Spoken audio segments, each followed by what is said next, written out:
So, how do you really go about being okay with your aloneness?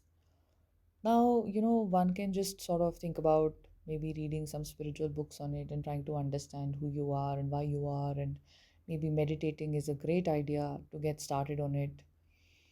Uh, these are all really fair points, and one has to eventually go through everything. I think that instead, what we can try to bring this down to are very concrete steps that one can take to become okay with one's aloneness. So, in four very simple steps, let's try to decode what you can do when you are feeling alone. When you're completely overcome by that fear of the crippling anxiety of I'm completely alone. Let's say, your boyfriend left you or your girlfriend left you, or let us say, somebody else, your friendship has broken down, you don't have anybody else to spend your Friday or Saturday evening with, and all the social pressures and everything around you keep telling you that, oh, your weekends have to be super fun, you have to go out, you have to party, you have to have friends, and you don't have that situation in your life. Well, consider it a blessing that you don't, honestly speaking. Have you seen the people who actually live for the weekends and how they go about their lives so blindly? Yeah, I mean, it's quite sad, honestly. I mean, a lot of those people are not able to be by themselves.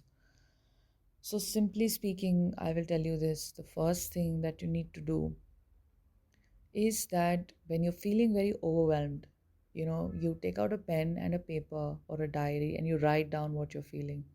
Just say anything. I mean, I have journal entries that would begin with, I'm feeling really sad.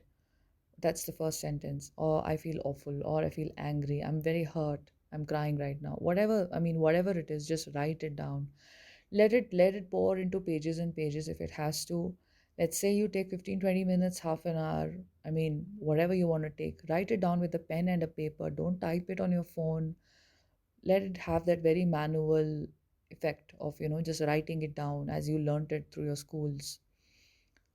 That's the first thing you need to do. Get it all out. Write what you're feeling. Okay, whatever comes to your mind, just let it all out. It's basically the emotion that you're feeling is going to come out. You're going to be able to verbalize how you're feeling. You're also going to be able to, in the future, we'll look into it. You'll also be able to pinpoint certain unconscious beliefs, that will be very present in this writing. But anyway, just write down. Don't think. Don't act. I mean, just write. The moment you're done writing, read it once if you must. Just give it a quick read as to what you've written. And while writing, if you're crying, allow yourself to cry. It's perfectly okay to just let it all out. After you've read what you've written, immediately go and take a cold shower. Now, if it's winters, try and take a tepid water shower, but just don't make it a hot water shower. Make it a cold shower, as cold as you can tolerate. Take a wonderful cold shower, a quick shower, whatever you want to do. Come out, wear fresh new clothes. Don't wear like dirty sweaters and dirty pants, dirty socks. Make sure everything that you're wearing is new and fresh. Step out. That's the third step. Now, where do you step out to? I wouldn't say go to the mall, go to a coffee shop and smoke a cigarette and have a cup of coffee. Don't do that. Instead, go to a park. If you live in a city, as I think most of you do, there are lots and lots of parks that most of the cities have. Go to a park. Go to parks that are not very crowded. So if you're in a city like Chandigarh, let's say, don't go to Sukna Lake. I mean, it's always crowded. Or if you're in Delhi, don't go to Lodi Gardens, go to maybe Nehru Park or something like that. Similarly, in your own cities, you'd have some really precious, parks that aren't very crowded, that are huge, that sort of just have this. They are able to give you this space to just be yourself, to just unwind, go for a long walk. And if you're somewhere in the mountains or something like that, well, it's very likely you're anyway not feeling this way. But if you are, then just go on like a long walk across around the roads. Just keep going, keep walking. It's all beautiful. You're already in the lap of nature. So that's the third thing you do.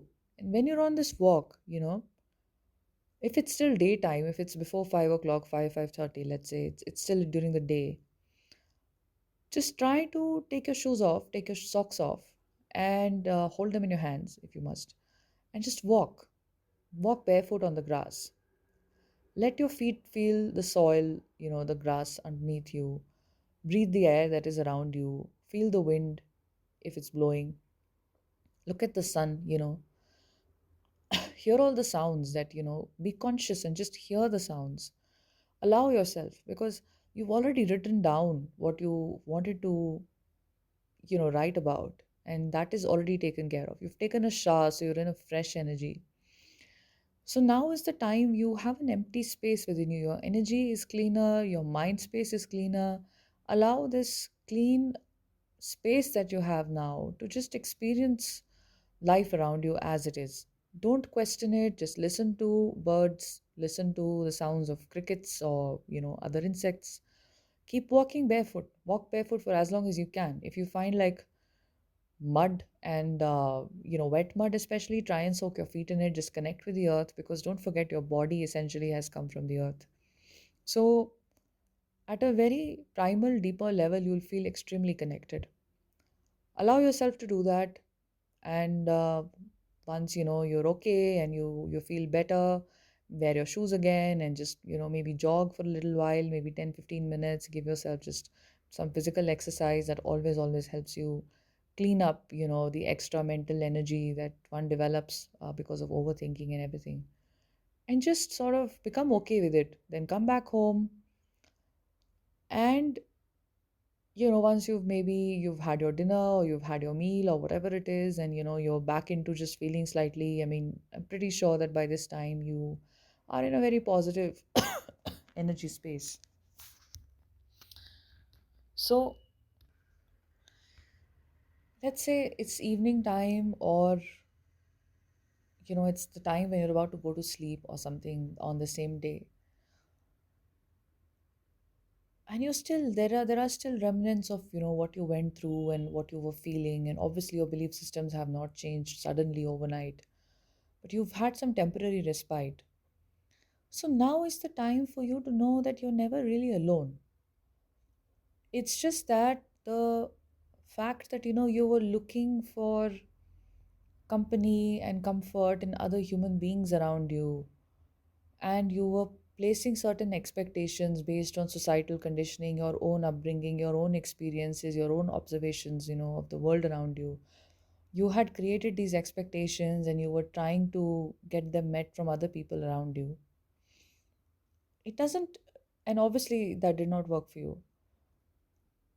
It simply is that being alone will make you realize now that you're never actually alone.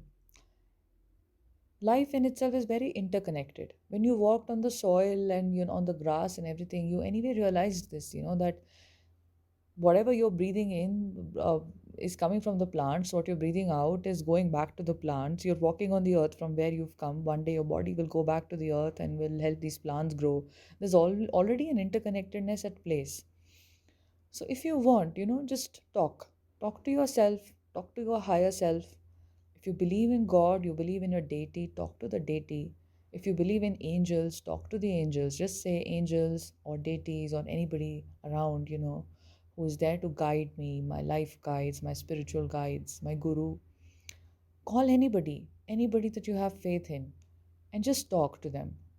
Or if you have faith in nothing, just talk to the universe that gave birth to you, because of which you are there and you are a part of the universe. Just talk to the universe and just speak it out. Just speak what you're feeling. And you will notice whatever you have to say will be much more calm, and I mean, it can be much more honest. It'll be less painful than what you had journaled, because that pain and everything we got out of the way when we journaled it. So now is the time when you actually just speak that I feel lonely and I felt sad, or, I mean, this is what I really need help with. Ask for help. Just ask for solutions. Just say, I really, really want to understand this in my life. Or I really want to be able to become more independent. I want better friends in life, let's say. But I don't want to be so moved by situations in my life that I crumble, at somebody else's bad behavior. I want to take more responsibility for my life. I want to be the creator, because I know the creation has manifested through me. And I know I am also very powerful. I'm powerful enough to be the creator as well. So allow me to help me to see the truth of who I am, the truth of my existence. Just pray and ask for support. Ask anybody, ask anything. You want to talk to the moon, talk to the moon, talk to the universe, talk to your guides, talk to anybody you want to talk to, anyone you ever feel connected with. Just ask them, okay? Ask them verbally out loud. And when you've done that, just trust. Trust that, they will show you signs in the coming days, that you will be guided, that you will be told what to do, and trust that you're protected. And then just go to sleep. So, these are some steps that you can take when you are struggling with loneliness, when you're struggling with aloneness. And I hope this helped. Thank you.